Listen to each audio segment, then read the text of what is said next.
November 19th, 1598. The Strait of Noryang, off the southern coast of Korea. The Japanese fleet was retreating. After 7 years of war, 2 invasions, hundreds of battles on land and sea, Japan was finally leaving. The man standing on the deck of his flagship had made that possible. He had fought them at every turn, and he had never lost.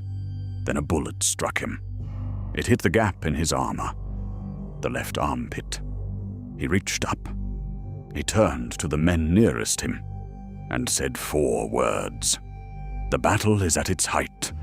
Do not announce my death." Then Admiral Yi Sun-sin died. His officers obeyed. They wrapped him in armor and kept him upright on the deck. They continued fighting. They won. The Japanese fleet was shattered.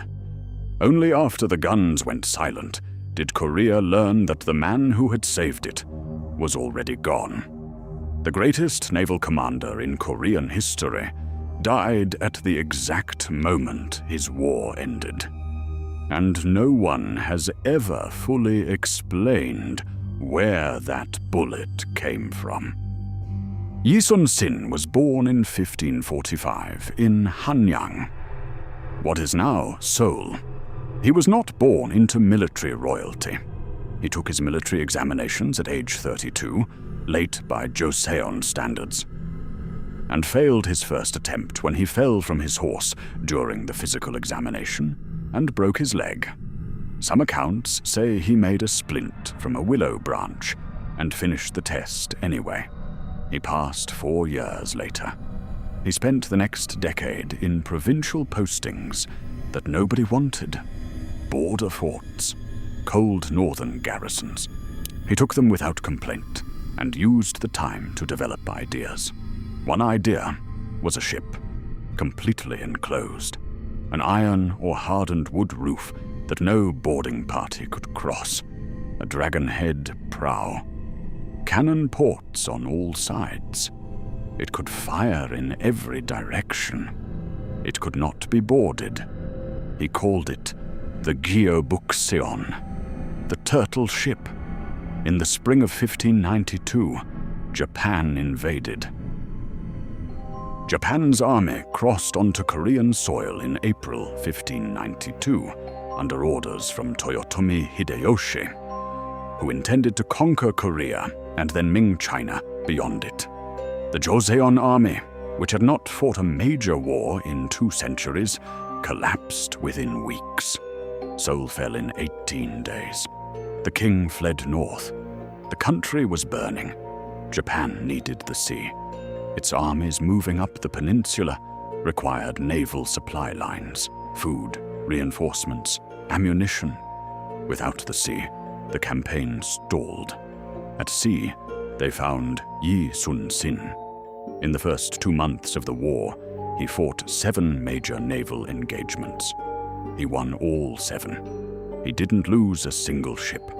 At the Battle of Hansando, he lured the Japanese fleet into open water and flanked them with the crane wing formation, destroying 59 of 73 enemy vessels and ending Japan's ability to freely supply its armies by sea.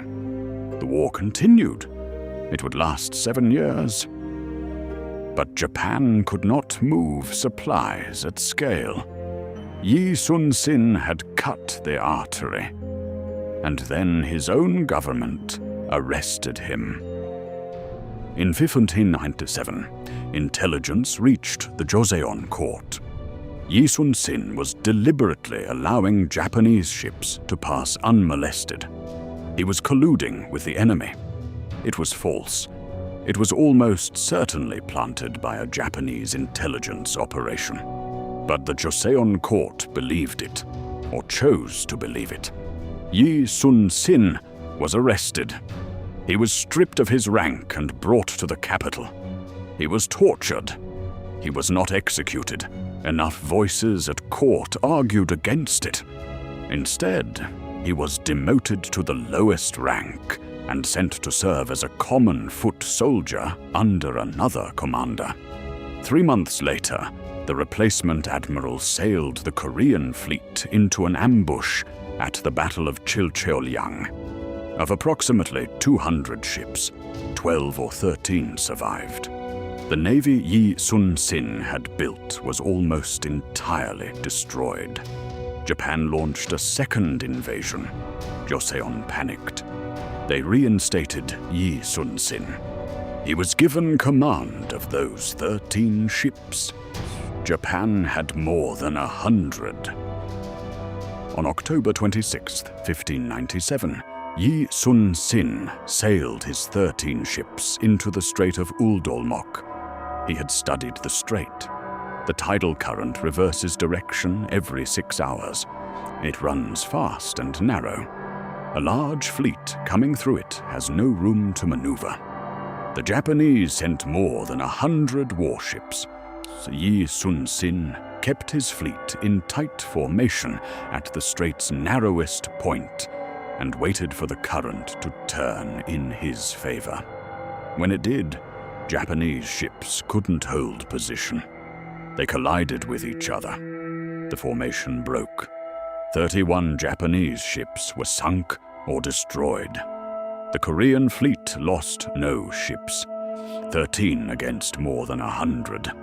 He didn't lose a ship. Japan could not advance by sea. The second invasion stalled.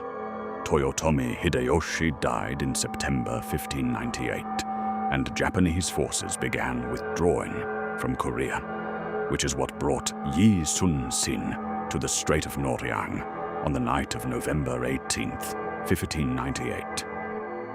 The Japanese fleet was retreating, but Yi Sun-sin did not want them to reach Japan intact.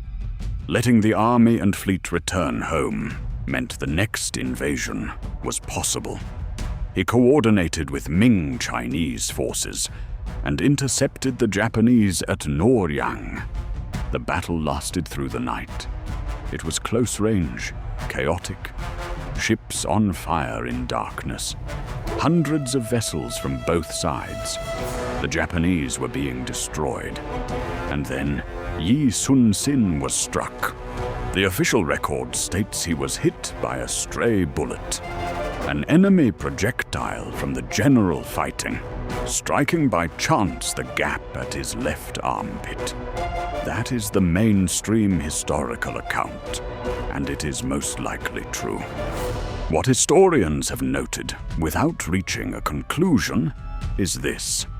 Yi Sun-sin was extraordinarily powerful by this point. His soldiers were loyal to him specifically, not to the institution. He had already been targeted once by court politics, tortured on fabricated charges. A man like that, at the moment of total victory, commanding forces that loved him personally, was also a political threat. No evidence exists of assassination. The record says a stray bullet. Almost certainly that is what happened. But Yi Sun-sin was not the kind of man who usually got hit by stray bullets. He had fought for 7 years in active naval combat and never been seriously wounded. Yi Sun-sin kept a diary throughout the war, the Nanjung Ilgi, the war diary. He wrote it in the field, in prison, on ships. UNESCO has it on the Memory of the World Register. The last entry is 2 days before Noryang. He left behind a navy that had started with 13 ships. He left behind a record of never having lost a battle. He left behind a question that has no settled answer. And he left behind 4 words his officers obeyed so completely that Korea's greatest victory was announced by men who were already mourning. The battle was at its height.